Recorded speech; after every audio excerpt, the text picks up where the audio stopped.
Welcome to Between Frets, a space where female musicians meet and discuss all things music. I'm your host, Genny Jam, and this is our final episode for Season 4.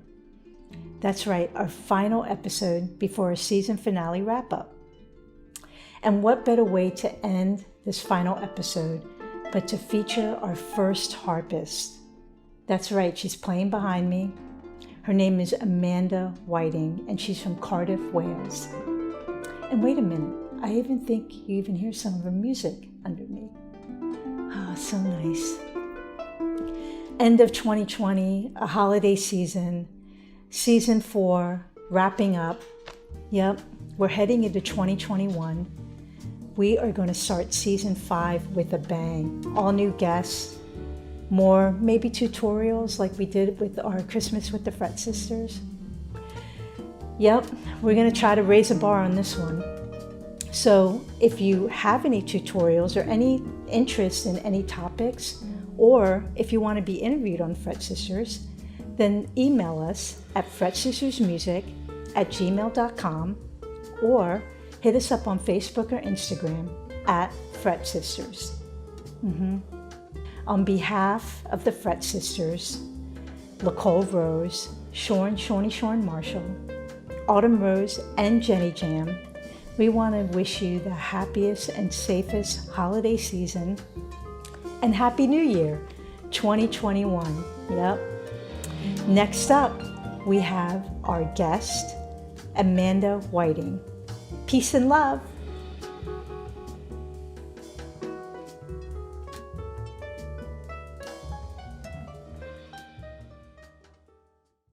Welcome back, everyone. Fret Sisters is thrilled to announce our first harpist here on Between Frets.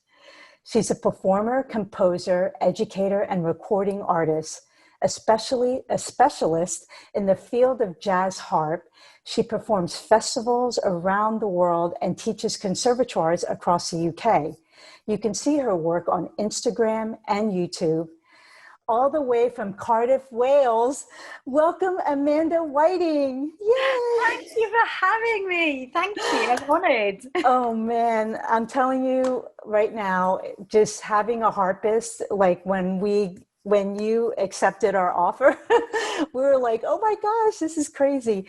Why? I'm no different to any other instrument. Oh, I know. It's just such a beautiful, unique instrument. Of course, it's love. I mean, I love it. I just love angelic. About it. We're Yes. angels. Very angelic. Yeah. Not with jazz on it though. I think that kind of ruins the whole angelic nature of it. I actually really like it though. The at least seeing some of your work on there. But first, you're in the UK, right? Yeah. Across, so it's 5 hours. It's 6. It's about past 6 in the morning here. I'm on the East Coast. Oh, I got really early. Oh. It's okay. How's it going over there? How's everything going? Life is quite different. The music scene is very different, but I think that's a worldwide issue at the moment, isn't it? Mm-hmm. Yes, it is. But I mean, it's been great because we're all sat behind computers and I've made so many friends across the world in different time zones. And, you know, like 6 in the morning is that you find yourself 2 in the morning watching things, being there, just it's just, you become this, we've all seen closer together because of technology, which is amazing. And listening to things I maybe wouldn't have listened to and chatting to people I wouldn't have met before. And so in some respects, the actual social side of music, which for harpists can be quite lonely because we're usually on our own, has become really lovely and involved. So I've met loads of great people and done collaborations online. So it's been okay. It's been positive in different ways. That's awesome. And the way that you mentioned like the technology part of it and getting people together, that is actually the main thing. I mean, I guess one of the things that we're all discovering, you know, through this pandemic, but yeah, I think that's so awesome. But I really let's get started, and we want to know more about you. We want to, find out how you decided to try this beautiful instrument, or what got you to that, to that point that you're like, I want to play the harp. I know in your bio, it mentions that you started at the age of 6. Yes. Yes. Talk about that. Well, in Wales, the harp is our national instrument. So they do teach it in schools. In the Welsh-speaking schools, they teach harp from a young age. So it's very much part of our festivals, and we have these things called Eisteddfods, which are festivals. So you compete in them, and the harp is always accompanying singers, and harp, lots of people have harp for their weddings, and harp is just really popular in Wales, particularly in Wales. But when I was 6, I very, very clearly remember watching Harpo Marx on the telly, and it was a black and white clown behind this beautiful instrument, and I was just mesmerized. That was it. That was seriously it for me. That's what I was going to do. That was all I wanted to do. And I went to Brownies. Do you have Brownies in the States? Brownies? Like, you have Cubs, Brownies guides. Brownies are the little girl guides where you go in and skills and similar to like maybe Girl Scouts or yes, something. Girl Scouts. Okay. Yeah. So I remember going to Brownies when I was 6, and I came home and there was a little harp waiting for me. And that was it. I religiously practiced every day. My teacher was quite strict. I liked to throw my music around and things. And I just practiced, and that was it. And that was, it was amazing. And then when I was 15, I'd been on holiday a few years before to a place called Wells in Somerset, and I'd seen this music school in old buildings with a cathedral, and it was so beautiful. I actually went in and met some teachers, and I decided that's where I was going to go and study. I must have been 14 at the time. That was where I was going, I decided. And at 16, after my parents split up, I went for an audition. I got myself an audition at 16. I auditioned and I got myself a place, and I got myself a scholarship, and that's where I took myself at 16. So I was very determined, really determined as a person, especially as a younger person as well. And after that, I went to music college and studied classical music. My degree's in classical music, so I'm a classical harpist. And then I worked as a harpist, background music, working with singers, teaching, all of those things. And then I got to age 35, and I don't know if I had a crisis or change of heart. I don't know. I don't know. I just had this isn't right. I need to do something. And I plodded along for a little bit. I wanted to find music to play that I really liked, because I didn't listen to classical. As much as I find it beautiful, it wasn't really getting to me. And my husband started jazz lessons on guitar, and he'd come home every week asking me questions, and I just didn't know the answers. And I was really embarrassed and quite distressed about this, that he was getting better than me at something. And I was thinking, this isn't right. It's not good. And then all these guys used to come to our house every week, which sounds really dodgy, but they'd come here every Monday night and have a jam in our music room. Saxophone, trumpet, drums, bass, who else we got? Loads of guitarists come and go, and they'd come here every Monday night, and I couldn't jam with them. I didn't know what they were doing. I was too embarrassed. I couldn't just play a blues. And that really, really got to me. I was really upsetting me. So I then enrolled on a master's in jazz in the college in Cardiff. And it stripped me right back as a musician. I was so vulnerable. I didn't know anything. It was hard work. I cried all the way home on the first day. I just said, I can't do this. I can't do it. And I did it for 2 years. And it was a huge learning curve of music for me. Wow. And since then, I have fallen in love again with music and jazz. I teach differently.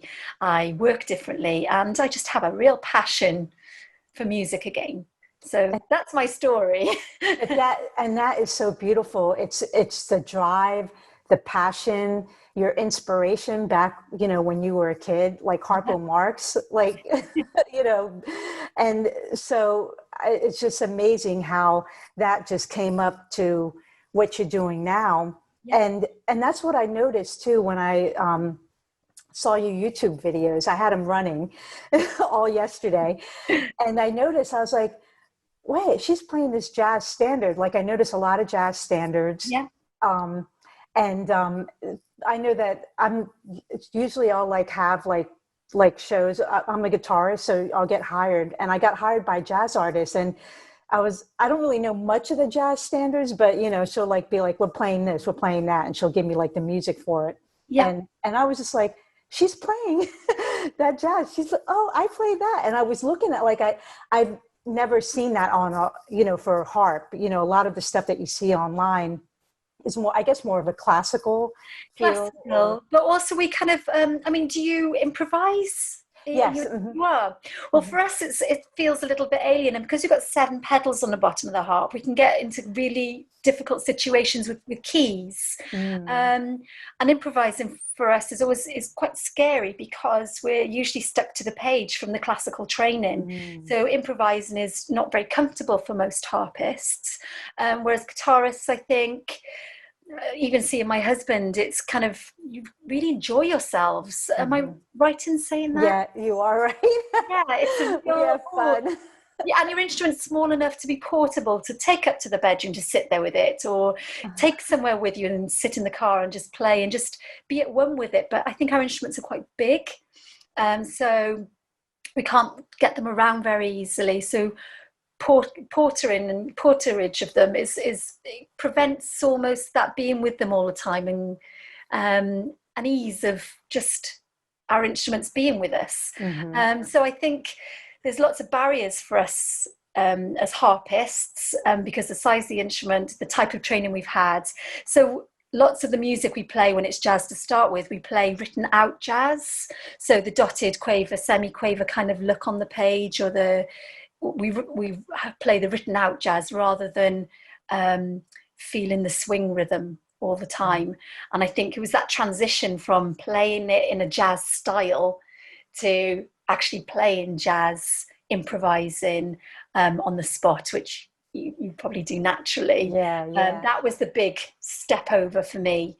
That was the most difficult step. You know, I'm really curious about your instrument, because I know it's very intriguing just looking at just like the massive, the massive thing, but the strings too, because I kind of associate them. When I look at the harp, I think of the piano, like the piano. Turn you around to show you. Oh, they're huge. Yeah, they're massive things. It's so beautiful. They are. But like the strings, like I was saying, I kind of like think of the piano, like when you open the piano top and you see all those strings. Like, what is this might be crazy to ask, but what is like the standard tuning of a harp? Or, you know, like on a guitar, we have it's a E standard, right? And then, you know, you have violin and even sax, you know, you have like different keys. So like, what is it with, like, what are those strings? The strings are made of wire, catgut, with cows in us, and nylon at the top. So there's 3 different textures of strings, and there's 47 of them on a full-size harp. So it is very much like the inside of a piano, but to get the black notes, we have to change a pedal. So we have 7 pedals at the bottom. So you can set the harp into a key. So you can set it into, you know, E major. But then if you want to come out of that key, which jazz does a lot, you have to use your feet to change, to lengthen or shorten the strings. So there's a pedal for each note of the scale. So say the E pedal, if you put it into its E flat position, all of the E's on the harp are E flat. Amazing. So and then if you put it into E natural, all of the E's are in. So there's one kind of linkage for all of the E strings. So in jazz, when you have an E natural in one hand and an E flat or in one chord, if you have an F sharp and an F natural in the same chord, which we quite often do in an altered chord, you'd have to use a G flat. So we have to think enharmonically all the time because of our feet. That's the problem. And we have to think in key areas, because what we set our feet into is a key area, like setting it into D. So say you have a 2-5-1 in F, you know, a progression, my feet have to be set into F major. Amazing. Harp. So it's kind of a different way of thinking. We have to think enharmonically a lot, and jazz, so jazz is quite tricky. It's been a lot of practice of different combinations of chords and things.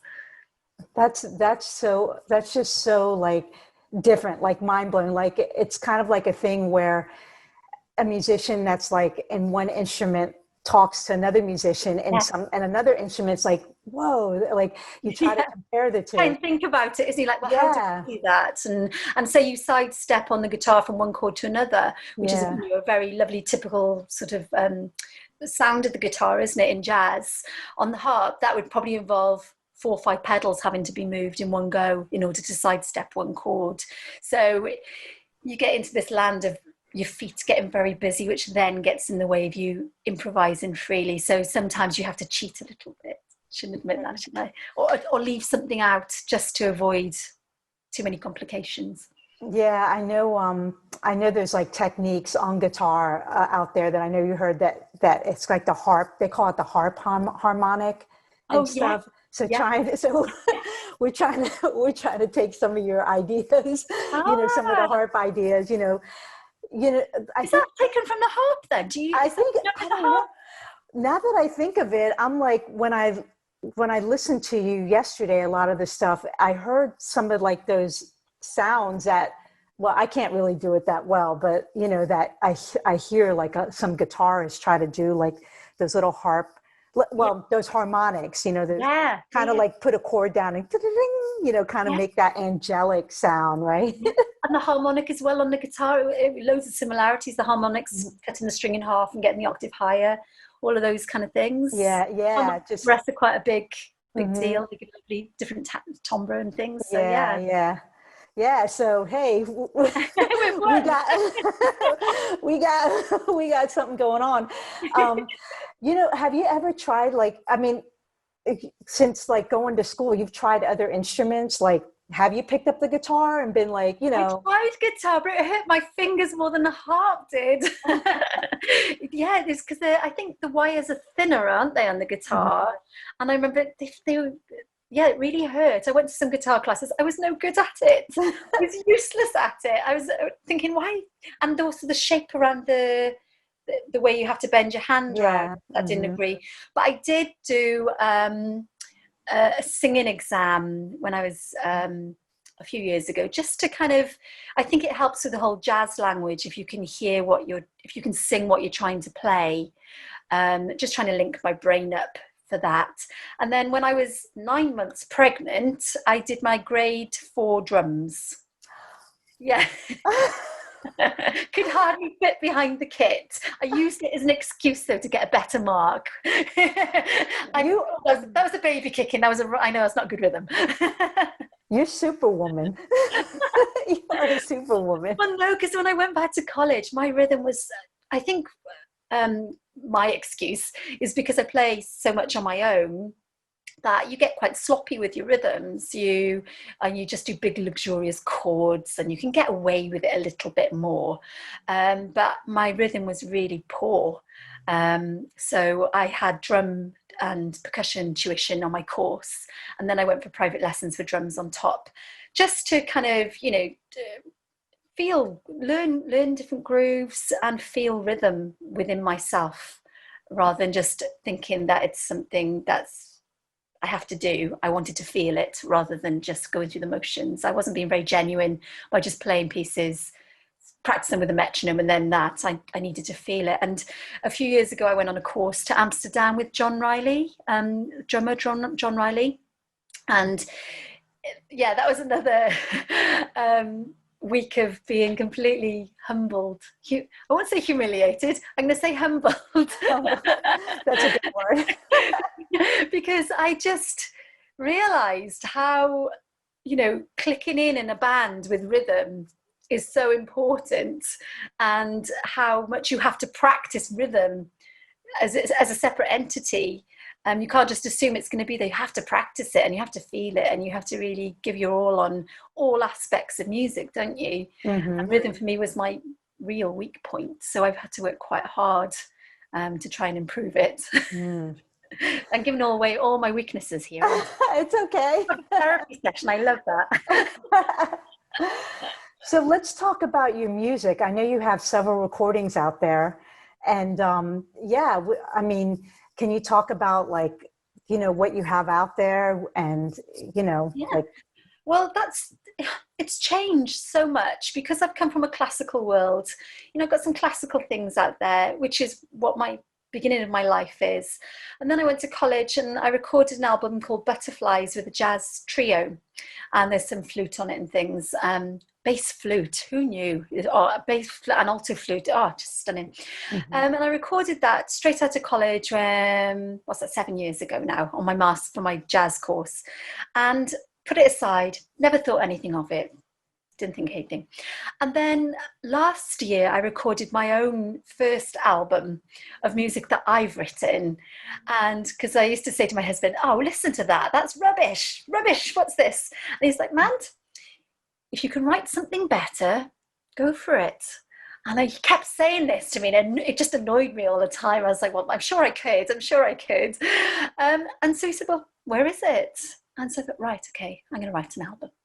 So I started writing, and at the time I had been touring, covering for a lady called Rachel Gladwin, who's an amazing jazz harpist, who's the harpist for Matthew Holshall, who's a trumpeter in Manchester, and he's doing lots of spiritual jazz. And I stood in for her for quite a lot of concerts around the world, Johannesburg, Hamburg, all sorts of places.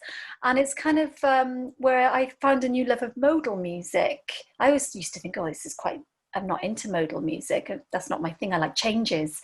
But actually, when you're given that space in modal music and you have to speak, I find you can be far more melodic with your choice of notes. And so it was after doing those tours and recording on a guy called Chip Wickham's album last year that I started writing more passionately. And I wrote this album called After Dark, which is kind of a love story. And it's coming out next year. But what happened was, at the beginning of lockdown, these two people, Rebecca Vasmont and DJ Format, Matt, his name is, they heard my music. They were interested in me after hearing Chip's album, which has been out recently. And they gave my music they asked me for my music, and they passed it on to a Jazzman Records. And Gerald at Jazzman went, what else you got? And I said, well, I've got this album I did with my trio out of college, and I got this new album I've written. And he went, I'll have them both. So this was March, just gone. And he has just now released 5 tracks off my first album from when I came out of college, which is, this was just sat here. I haven't just put this here for this one, it's come out yesterday. And it's got Little Sunflower, Libertango, In a Sentimental Mood, Kylie Minogue's Can't Get You Out of My Head, and Caravan, Duke Ellington.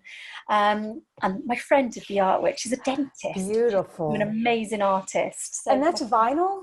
Yeah, this is vinyl. Oh, gosh. It's only out on vinyl as well. That is awesome. Oh, wow. We're vinyl heads in this house, so this is the ultimate. Yes. It's not out on CD, it's only vinyl.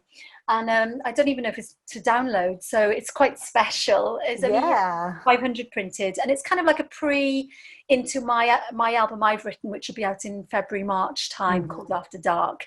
So I think Gerald at Jazzman Records, who's an amazing person, he wanted to say to the world, here is some, a jazz harpist playing standards, but her music's going to come out in March. And I think that was the whole idea behind it. So yes, that's my first vinyl, which is so exciting.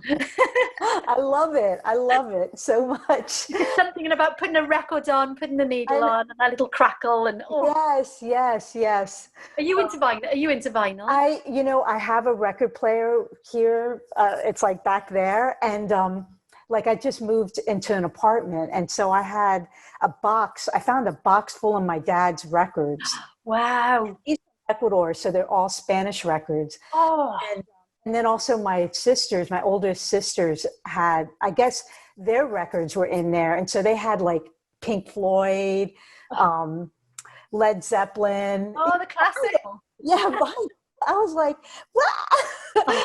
Wow, what a find. Yeah, so I have it here, but yeah, let me know where that link is because I want to buy that. Because it is making a comeback. Vinyl is making a comeback. They're saying that, that's like the in thing, like the cool thing. Like, it is a cool thing. And I realized that on these tours with Matthew Holshaw, he used to have his vinyl box with him. And I was thinking, surely it's easier to take CDs.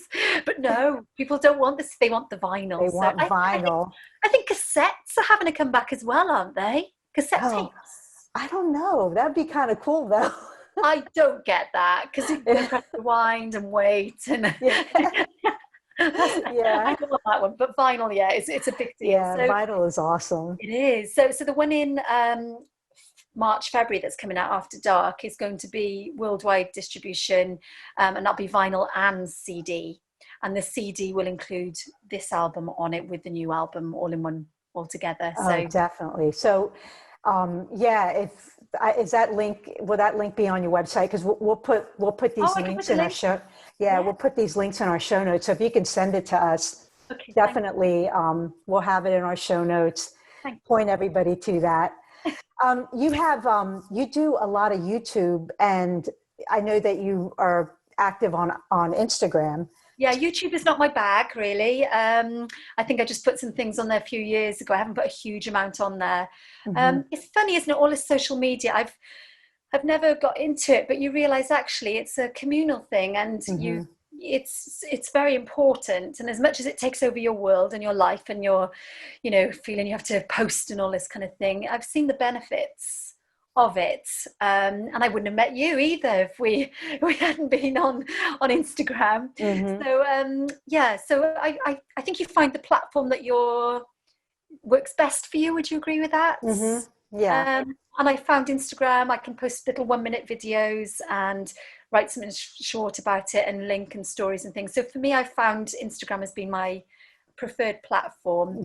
I find YouTube quite big, and I know that's quite intimidating, and the videos can be longer, and it's just all a bit so Instagram is my chosen one at the moment, but who knows. Oh, that's awesome. Where is your what have you found with social media? I use Instagram a lot. I also have a YouTube that I kind of built up in years. Like I had really nobody, and now it's kind of like grown. So I guess a lot of the stuff that I post on Instagram, or if I post something on YouTube, I'll put it on Instagram. Okay. And it's from Instagram, isn't it? Yeah. So I'll do both. So, kind of like Instagram, well, you can watch more of it on YouTube, or the pretty much like if they look at my YouTube, they're finding my Instagram because I have the link there and stuff. So quite okay. Yeah. So I found, but you're right. I think Instagram is actually like musically is where we discover a lot of the talent, and Oh, it was nice to meet you. Yeah, it was nice to meet you too.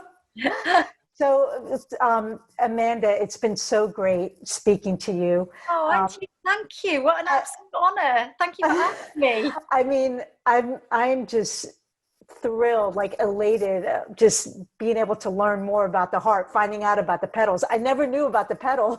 Yes, the pedals are the problem as well. It's like I think you could be like a swan with your feet doing this at the bottom.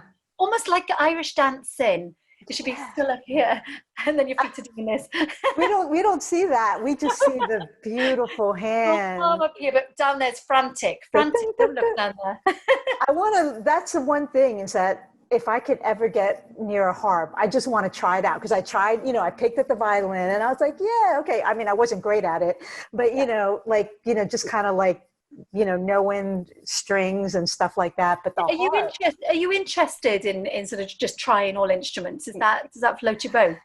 Just to be curious, I can't. I'm not a drummer. I have a keyboard here that, like, if I record stuff, I can like figure out notes to just at least lay down an initial track, but but yeah, I am You're like thinking musically and sounds and things, isn't it? I think your brain becomes inquisitive. It's like, oh, how would the drums sound or not, or how would it's just probably how our brains work, isn't it? It sounds, exactly. yeah.